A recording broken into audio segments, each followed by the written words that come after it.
Hello student, Chavda sir lecture के YouTube channel में आपका स्वागत है।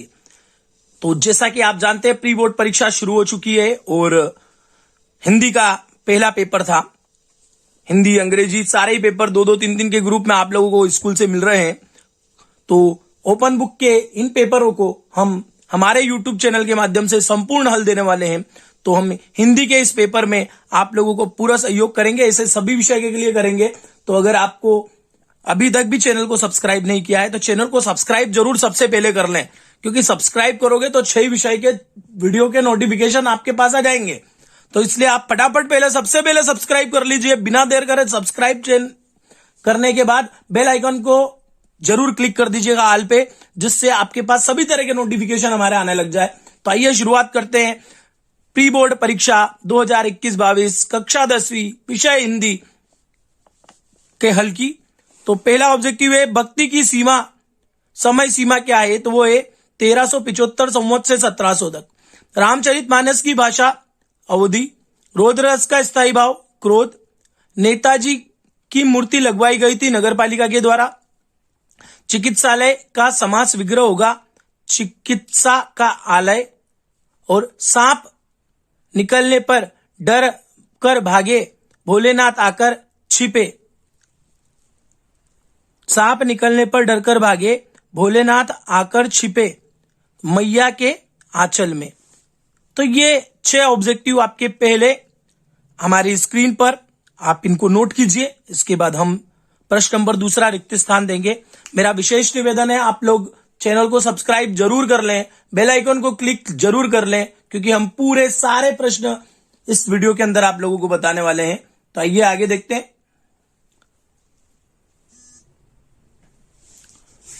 रिक्त स्थानों की पूर्ति कीजिए। देखते हैं, विदा के समय मां ने अपनी बेटी को पूंजी के रूप में क्या अंतिम पूंजी प्रतीत हो रही थी? काव्य की शोभा बढ़ाने वाले शब्दों को क्या कहते हैं? यह गलत छपा हुआ है। काव्य की शोभा बढ़ाने वाले धम या शब्द क्या कहलाते हैं? अलंकार कहलाते हैं। रमणीयार्थ प्रतिपादम शब्द काव्यम की परिभाषा क्या है? भरत मुनि के द्वारा दी गई थी। आत्मकथा में लेखक के जीवन का वर्णन करता है स्वयं। यथाशक्ति में समास होता है, वो होता है अवयवी भाव। और कभी कभी हमसे कुश्ती भी लड़ते बापूजी। और हिरोशिमा में कहाँ पे है? जापान में, जहाँ पे परमाणु बम गिराए गए थे। आप लोगों को पता भी होगा, द्वितीय विश्व युद्ध के दौरान। तो ये आपकी रिक्त स्थान हो गए। अब देखते हैं सही जोड़ी के ये जो 2 उत्तर है, ये मनु भंडारी तीसरे का है और पृथ्वीराज रासो महाकाव्य इसके सामने ही लिखा हुआ है। तो ये तीसरे का उत्तर है, ये दूसरे का उत्तर है। और आगे देखते हैं, विश्व के सकल जन कैसे हो रहे थे? गर्मी से व्याकुल हो रहे थे। तप्त धारा का सांकेतिक अर्थ क्या है? शारीरिक दुखों से पीड़ित पृथ्वी है। वर्ण मात्रा यति आदि से नियोजित शब्द रचना को क्या कहते हैं? छंद। चौपाई छंद में कुल कितनी मात्राएं होती है? तो इसके प्रत्येक चरण में 16 मात्राएं होती है। नेताजी की मूर्ति कितने फीट ऊंची थी? तो 2 फीट ऊंची थी। उपासना करने वाला क्या कहलाता है? तो उपासक कहलाता है। और हिंदी का पहला आंचलिक उपन्यास कौन सा था? तो वो 1926 में प्रकाशित हुआ था, देहाती दुनिया। उस उपन्यास का नाम था देहाती दुनिया। ये हिंदी का सबसे पहला आंचलिक उपन्यास था। अब बात करते हैं सत्य की। तो सत्य राजा का धर्म है कि प्रजा को न सताए, सत्य। खंड काव्य मुक्त काव्य का एक भेद है, असत्य। कहानी उपन्यास की अपेक्षा छोटी है, सत्य। प्राचीन भारत में स्त्रियां अत्यंत विदुषी थी, सत्य। सिद्धार्थ स्वस्थ है, विधि वाचक वाक्य है, सत्य। और तारकेश्वर नाथ ही भोलेनाथ थे, सत्य। तो ये हमारे 5 तरह के ऑब्जेक्टिव सारे कंप्लीट हुए। अब हम बात करते हैं 2 नंबर वाले प्रश्नों की। तो सबसे पहला प्रश्न है छायावाद की 2 विशेषताएं लिखिए। तो आइए शुरुआत करते हैं उनकी। तो पहला प्रश्न है छायावाद की 2 विशेषताएं या भक्ति काल की 2 विशेषताएं। तो भक्ति काल की 2 विशेषताएं, सभी कवियों ने गुरु को परम महत्व दिया और भक्तिकालीन कवियों ने ईश्वर के नाम जप तथा नाम स्मरण को महत्वपूर्ण माना। आप चाहे तो इसका अथवा वाला उत्तर भी लिख सकते हैं, मैंने वो भी दे रखा है। हमने कोशिश की है कि जहां तक के अथवा वाला भी मिल जाए, अगर नहीं मिला है तो फिर हमें एक उत्तर कोई सा भी दिया है। तो ये इसका अथवा वाला छायावाद की 2 विशेषताएं, इसमें सूक्ष्म भावनाओं एवं काल्पनिक विचारों की ही विशेष अभिव्यक्ति मिली है और इस काव्य में प्रकृति का मानवीकरण किया गया है। तो ये हमारा प्रश्न नंबर 6 हुआ। प्रश्न नंबर 7वां देखते हैं। प्रश्न नंबर 7वां है महाकवि सूरदास का साहित्य में स्थान लिखो। आप लोग मन से भी लिख सकते थे, पर मैंने यहाँ पे इसका उत्तर दे दिया है, आप इसको नोट कर सकते हैं। सूरदास हिंदी साहित्य के महाकवि है क्योंकि उन्होंने न केवल उतार चढ़ाव और भाषा की दृष्टि से साहित्य को पल्लवित किया, वरन कृष्ण काव्य की विशिष्ट परंपरा को जन्म दिया और सूर का कृष्ण काव्य व्यंग्यात्मक भी है। इसका अथवा देखते हैं। इसका अथवा प्रश्न है गोस्वामी तुलसीदास की 2 रचनाओं एवं काव्यगत विशेषता लिखो। तो 2 रचनाएं हैं रामचरितमानस और विनय पत्रिका, और काव्यगत विशेषता है तुलसीदास ने अवधी एवं ब्रज दोनों ही भाषा में काव्य की रचना की। उन्हें उनके काव्य में दोहा, चौपाई, सोरठा, हरिगीतिका, कविता आदि छंदों का प्रयोग किया जाता है। अगला प्रश्न देखते हैं। तो अगला प्रश्न है कवि निराला की आंख फागुन की सुंदरता से क्यों नहीं हट रही है।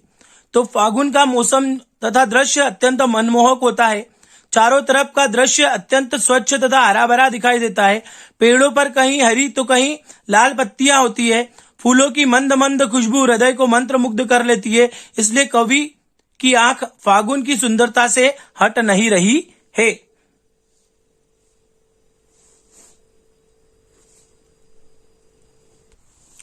अगला प्रश्न है 8वें का 8वां। आग से रोटियां सेकने के लिए मां ने बेटी को सचेत क्यों जरूरी समझा। सचेत करना क्यों जरूरी समझा। तो आग से रोटियां सेकने के लिए उसने समझा है कि आग रोटियां सेकने के लिए ठीक है, जलाने के लिए नहीं। मां ने बेटी को सचेत करना इसलिए जरूरी समझा क्योंकि उसकी बेटी दुनियादारी से अनजान थी। तो ये उत्तर आपका हो जाएगा प्रश्न नंबर 8वें का अथवा। अब देखते हैं प्रश्न नंबर 9वां। महाकाव्य की परिभाषा उदाहरण सहित लिखिए और छंद किसे कहते हैं, छंद के प्रकार लिखिए। तो प्रश्न नंबर 9 है महाकाव्य की परिभाषा उदाहरण सहित लिखिए। तो जिस काव्य में किसी महान व्यक्ति के जीवन के सभी महत्वपूर्ण पक्षों को संपूर्ण या आंशिक रूप से छंदों में व्यक्त किया जाता है, महाकाव्य कहलाता है। और इसके उदाहरण है रामचरितमानस तुलसीदास द्वारा रचित है। ये रामचरितमानस तुलसीदास। इसके 9वें का अथवा देखते हैं। प्रश्न है छंद किसे कहते हैं, कितने प्रकार के होते हैं। तो वर्णों की संख्या एवं क्रम, मात्रा तथा यति गति से संबद्ध विशिष्ट नियोजित पद्य रचना क्या कहलाती है, छंद कहलाती है। 2 प्रकार के होते हैं, मात्रिक छंद जैसे दोहा, चौपाई, और वर्णिक छंद जैसे सवैया और कवित्त छंद। तो ये हो गया हमारा प्रश्न नंबर 9वां का अथवा। मतलब हमने 9वें के भी दोनों प्रश्न दे दिया आपको। अब देखते हैं प्रश्न नंबर 10वां। प्रश्न नंबर 10 है आख्यानक गीतियां से क्या तात्पर्य है, उदाहरण सहित लिखिए। तो ऐसी पद्य रचना जिसमें एक लघु आख्यान मतलब कथा वर्णित होती है तथा जिसके छंदों में गेयता होती है उसे आख्यानक गीत कहते हैं। उदाहरण नरसिंह जीरो मायरो, मीरा ने जो लिखा था, और झांसी की रानी सुभद्रा कुमारी चौहान। इसके बाद देखते हैं पाठ्य मुक्तक काव्य से क्या आशय है, उदाहरण सहित लिखिए। वो प्रश्न नंबर 10वें का अथवा है। तो ये हमारे प्रश्न नंबर 10 का अथवा पाठ्य मुक्तक काव्य से क्या आशय है, उदाहरण सहित लिखिए। तो विभिन्न विषयों पर विचार प्रधान रचनाओं का संग्रह पाठ्य मुक्तक श्रेणी में आता है।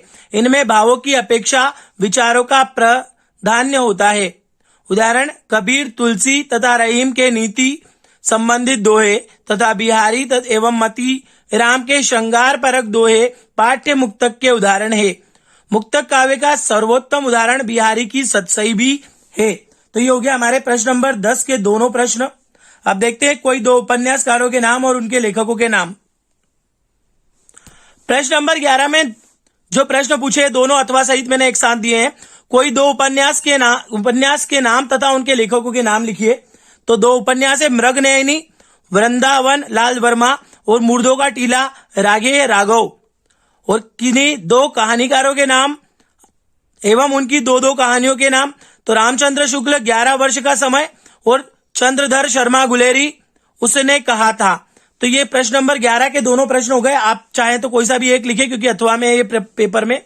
आगे बढ़ते हैं। अगर आपने अभी तक भी चैनल को सब्सक्राइब नहीं किया है तो विशेष निवेदन है मेरा, चैनल को सब्सक्राइब कर ले, क्योंकि 6 विषय के पेपर हमारे इस यूट्यूब चैनल पे और 12th के भी पेपर हमारे इस यूट्यूब चैनल पे डल रहे हैं। आप लोग चैनल को सब्सक्राइब करके बेल आइकन को क्लिक कर ले, जिससे आने वाले वीडियो की नोटिफिकेशन आप लोगों को मिल जाए। और अपने ज्यादा से ज्यादा दोस्तों को हमारे YouTube channel Chavda sir lecture के बारे में जरूर बताएं, क्योंकि हम आपको अन्य विषय की मदद भी करते हैं। एनुअल एग्जाम के लिए भी हम आपके लिए बहुत अच्छा प्लान लेके आने वाले हैं, क्योंकि एनुअल एग्जाम तो कोई ओपन बुक होना नहीं है, आपकी क्लोज बुक होगी, तो उसकी तैयारी भी पहले से करानी पड़ेगी। तो हम विशेष आईएमपी प्रश्नों के सवाल हमारे बोर्ड के माध्यम से हम कराते हैं। जितना संभव होगा हम आप लोगों को ज्यादा से ज्यादा पढ़ाने में विश्वास रखेंगे, इसलिए आप लोग हमारे चैनल को जरूर सब्सक्राइब करें। आइए आगे देखते हैं।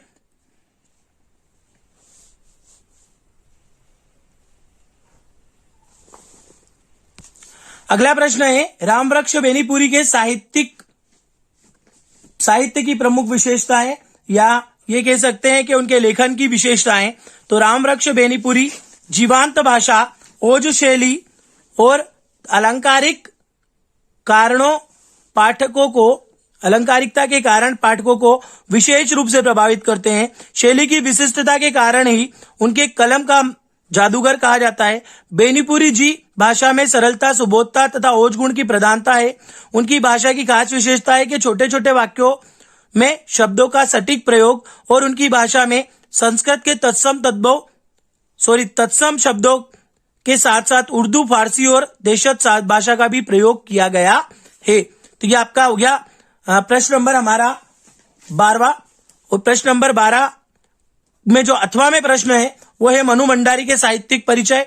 तो वो भी हम यहाँ पे आपको बता देते हैं कि मनु भंडारी का साहित्यिक परिचय के बारे में। तो ये आपके प्रश्न नंबर 12 का मनु भंडारी अथवा वाला, मनु भंडारी के साहित्य की विशेषताएं। तो मनु भंडारी के साहित्य की विशेषता हो गई, मनु भंडारी की कहानियां उपन्यास में स्त्री मन से जुड़ी अनुभूतियों के चित्रण की प्रधानता है। उनकी रचनाओं में भारतीय नारी के जीवन और उनकी विषमताओं का प्रभावशील वर्णन है। उन्होंने स्त्री के स्वतंत्र व्यक्तित्व का आकलन भी अपनी रचनाओं में प्रस्तुत किया। तो ये हमारा प्रश्न नंबर 12 कंप्लीट होता है। इसके बाद देखते हैं प्रश्न नंबर 13। देखिए अगला दे रखा है, बाल गोविंद भगत की कबीर पर श्रद्धा किन किन रूपों में प्रकट है। तो निम्न रूपों में प्रकट है, एक तो वेशभूषा, गृहस्थ जीवन, भक्ति गीत गायन, कबीर के आदर्शों पर चलना और कबीर के अनुरूप आध्यात्मिक दर्शन। ये पूरे 5 पॉइंट में से आप लोग, क्योंकि 3 नंबर का प्रश्न आया है, 2 नंबर का ये है, तो आप 2-3 पॉइंट भी अगर इसके लिखते हो तो भी आपका काम हो जाएगा। इसका अथवा भी बता देता हूं, वास्तविक अर्थों से संस्कृत व्यक्ति किसे कहा जाता है। ये अभी आपका कौन सा प्रश्न है, ये प्रश्न नंबर हमारा 13 है। प्रश्न नंबर 13 का अथवा भी देख लेते हैं। वास्तविक अर्थों में संस्कृत व्यक्ति किसे कहा जाता है, तो अपनी बुद्धि विवेक से जो व्यक्ति समाज को किसी नए तथ्य से अवगत कराता है और अनुसंधान करता है, वह व्यक्ति ही वास्तविक अर्थों में संस्कृत व्यक्ति कहलाता है। ऐसे व्यक्ति नए नए आविष्कार करता है, जैसे न्यूटन ने गुरुत्वाकर्षण का सिद्धांत खोजा, वह वास्तविक अर्थों में संस्कृत व्यक्ति था। आगे देखते हैं। अगला प्रश्न है 13 का अथवा हो गया। 14वां प्रश्न देखते हैं। तो आपका प्रश्न नंबर जो 14 है, निपात। प्रश्न नंबर 14, निपात शब्द की परिभाषा उदाहरण सहित लिखिए। तो किसी भी बात पर अतिरिक्त भार देने के लिए जिन शब्दों का प्रयोग किया जाता है उन्हें निपात कहते हैं, जैसे तक, मत, क्या आदि।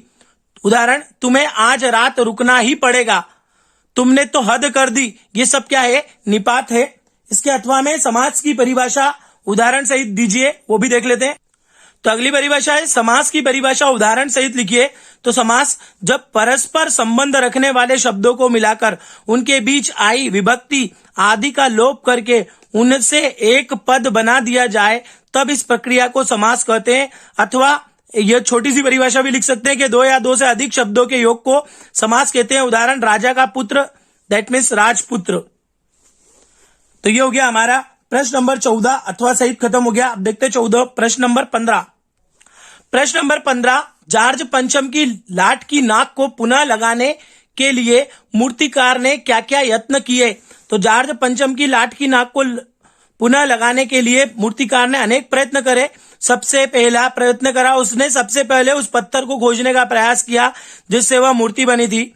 भारत के सभी महापुरुषों की मूर्तियों का निरीक्षण करने के लिए पूरे देश का दौरा किया और उसने बिहार सेक्रेटेरिएट के सामने सन 42 में शहीद होने वाले बच्चों की मूर्तियों की नाक को भी देखा।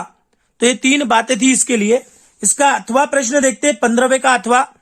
लेखक अज्ञेय ने अपने आप को हिरोशिमा के विस्फोट का भोक्ता कब और किस तरह महसूस किया, इसका उत्तर देखते हैं। तो ये अथवा वाला उत्तर इसका, लेखक अज्ञेय ने अपने आप को हिरोशिमा के विस्फोट का भोक्ता कब और किस तरह महसूस किया। लेखक हिरोशिमा की घटनाओं के बारे में सुनकर तथा उनके कुप्रभावों को प्रत्यक्ष देखकर भी विस्फोट का भोक्ता मतलब भोगने वाला नहीं बन पाया। एक दिन वह जापान के हिरोशिमा नगर की एक सड़क पर घूम रहा था। अचानक उसकी नजर एक पत्थर पर पड़ी। उस पत्थर पर एक मानव की छाया पड़ी हुई थी और वास्तव में परमाणु विस्फोट के समय कोई मनुष्य उस पत्थर के पास खड़ा रहा होगा और रेडियोधर्मी किरणों ने उस आदमी को भाप की तरह उड़ाकर उसकी छाया पत्थर पर डाल दी थी। उसे देखकर लेखक के मन में पीड़ा से भरी अनुभूति जागी और उसके मन में विस्फोट का प्रत्यक्ष दृश्य साकार हो गया। उस समय उसने स्वयं को विस्फोट का भोक्ता महसूस किया। तो ये हो गया हमारा प्रश्न नंबर 15 का अथवा। अब देखते हैं प्रश्न नंबर 16। प्रश्न नंबर 17वां है, वर्णिक छंद और मात्रिक छंद में अंतर लिखिए। तो वर्णिक छंद मात्रा की गणना पर आधारित होता है, मात्रिक छंद मात्रा की गणना पर आधारित होता है, वर्णिक छंद वर्णों की गणना पर आधारित होता है। मात्रिक छंद के प्रत्येक चरण में एक सा नहीं होता है, प्रत्येक चरण में क्रम एक सा नहीं होता है, जबकि इसमें क्रम एक सा होता है। इसके बाद देखते हैं इसका अथवा वाला, संचारी भाव और स्थायी भाव में अंतर। अगला प्रश्न है प्रश्न नंबर 16 का अथवा, संचारी भाव और स्थायी भाव में अंतर। संचारी भाव वे होते हैं जो वाक्य समय भाव प्रकट होते हैं, ये जल्दी जल्दी बदलते हैं।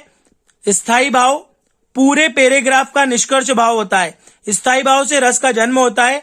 जो भावना स्थिर और सार्वभौम होती है उसे स्थायी भाव कहते हैं। तो याद रखना, संचारी भाव बार बार बदलते रहते हैं जबकि स्थायी भाव स्थिर रहते हैं। ये हो गया हमारे प्रश्न नंबर 16 का अथवा। प्रश्न नंबर 17वां देखते हैं।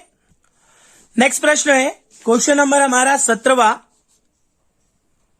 प्रश्न नंबर 17वां,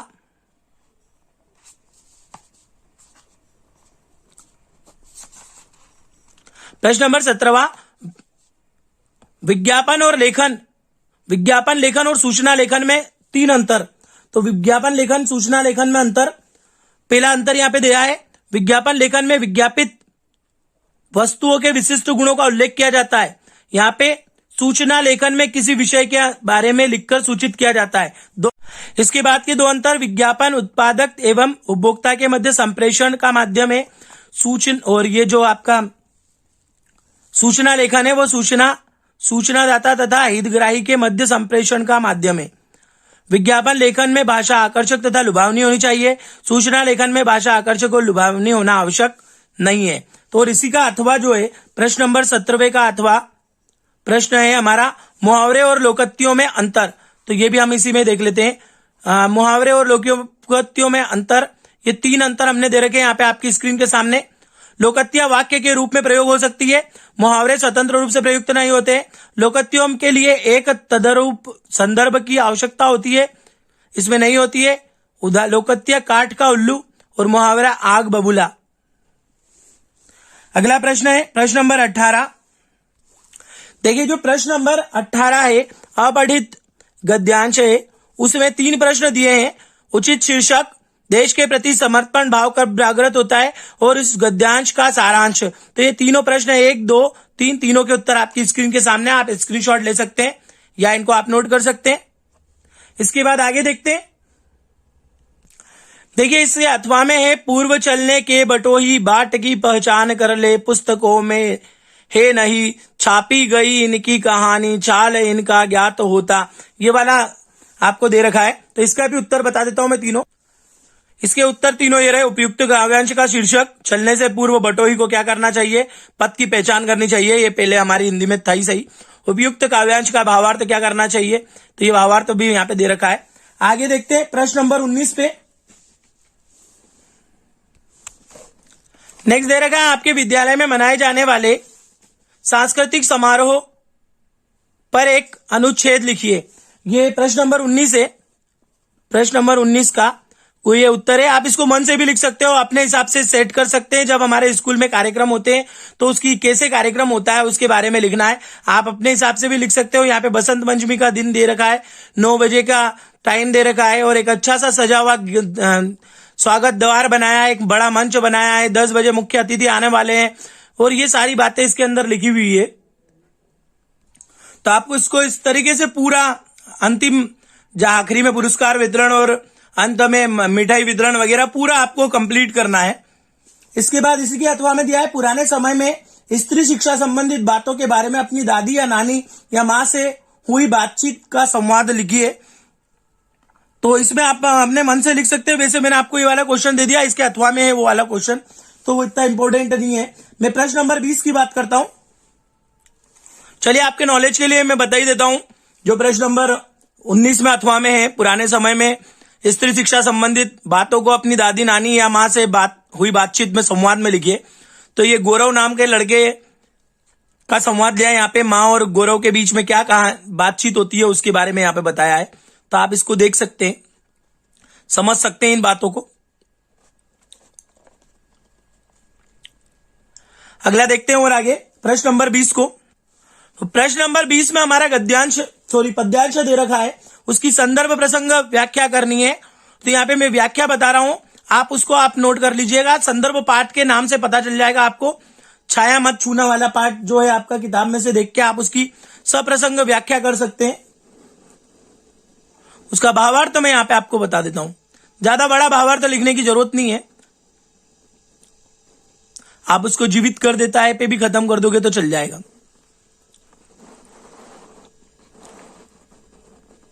इसके अथवा में देखते हैं। इसके जो अथवा में दे रखा है वो दे रखा है उधो तुम हो अति बड़ी भागी वाला। और इसको हम इसका भी हल बता देते हैं आप लोगों को। सप्रसंग व्याख्या इसकी बता देते। तो इसका संदर्भ भी दे रखा है, प्रसंग भी दे रखा है। आप लोग संदर्भ प्रसंग सहित इसकी व्याख्या कर सकते हैं। संदर्भ ले रखा है क्षितिज से संकलित पद नामक पाठ से लिया गया है। इसके रचित जो कवि है वो सूरदास है। प्रसंग दे रखा है और ये पूरा व्याख्या आप लोगों की स्क्रीन के सामने। आप व्याख्या को छोटा करके लिख सकते हैं, व्याख्या ज्यादा बड़ी लिखने की जरूरत नहीं है। आप अपने हिसाब से उसको सेट कर ले। मैं 2 भाग में आप लोगों को स्क्रीन पे दे देता हूं। एक भाग में आप लोग यहां तक लिख लीजिए, इसके बाद और आगे बता देता हूं। सेकेंड भाग में आप इतना ले लीजिए और इसमें थोड़ा बड़ा दे रखा है, आप इसको चाहे तो छोटा कर सकते हैं।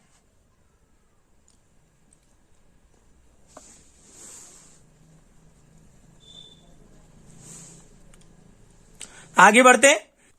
प्रश्न नंबर 21 जो है आपका बड़े शौक की बात है वाला। तो बड़े शौक की बात है, इसका भी संदर्भ आपके स्क्रीन के सामने। पहले आप इसका संदर्भ और प्रसंग देख लीजिए। व्याख्या भी ज्यादा बड़ी नहीं है, संदर्भ प्रसंग व्याख्या पूरी इसके अंदर हो गई है, आपकी स्क्रीन के सामने दिख रहा है।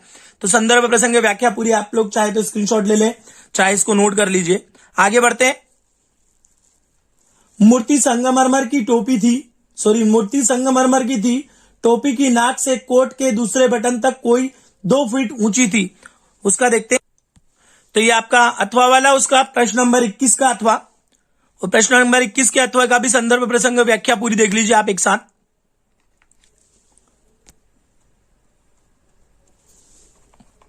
ये आपको हमने सप्रसंग व्याख्या पूरी बता दी। आप 2 भाग में उसको कंप्लीट कर लीजिए। इसके बाद देखते हैं प्रश्न नंबर 22 और प्रश्न नंबर 23। प्रश्न नंबर 22 सचिव माध्यमिक शिक्षा मंडल भोपाल से 10वीं की अंक सूची की द्वितीय प्रति मंगवाने हेतु आवेदन पत्र। तो यहां से शुरू होगा सेवा में से। पहले आप विषय तक जाएंगे, उसके बाद उसके आगे की डिटेल लिखेंगे। फिर हम आगे महोदय लिख के पूरी डिटेल इसकी लिखेंगे, नाम पता वगैरह। आप अपने हिसाब से कुछ भी नाम पता चेंज कर सकते हो, प्रार्थी के नाम तक। ठीक है। इसके बाद आप गर्मी की छुट्टियों वाला इसके अथवा में गर्मी की छुट्टी में ऐतिहासिक स्थल में भ्रमण पर जाने हेतु 500 रुपए मंगवाने के लिए पिताजी से पत्र लिखा है। वो पत्र भी हमने आपके सामने पूरा दे दिया। आप नाम वगैरह आपने चेंज कर सकते हो, यहाँ पे कोई दिक्कत वाली बात नहीं है। और इस पेपर का अंतिम प्रश्न, अगर आपने अभी भी चैनल को सब्सक्राइब नहीं किया है तो चैनल को सब्सक्राइब कर लीजिए, बेल आइकन को क्लिक कर लीजिए। अंतिम प्रश्न है निबंध, और निबंध वैसे आप लोगों को सभी को आता होगा, पर फिर भी हम पर्यावरण प्रदूषण का निबंध आप लोगों को पूरा हमारी स्क्रीन के सामने बता देते। तो ये पर्यावरण प्रदूषण का निबंध हमने इसमें लिया है। बाकी आप कोई सा भी निबंध आपकी मर्जी हो वो लिख सकते हैं। पर्यावरण प्रदूषण का निबंध हम इसमें ले रहे हैं। तो ये पर्यावरण का महत्व, आप इस पॉइंट को छोटा कर सकते हैं, रक्षक तक लिख सकते हैं। पर्यावरण का महत्व, पर्यावरण के महत्व के बाद समाधान, उपसंहार।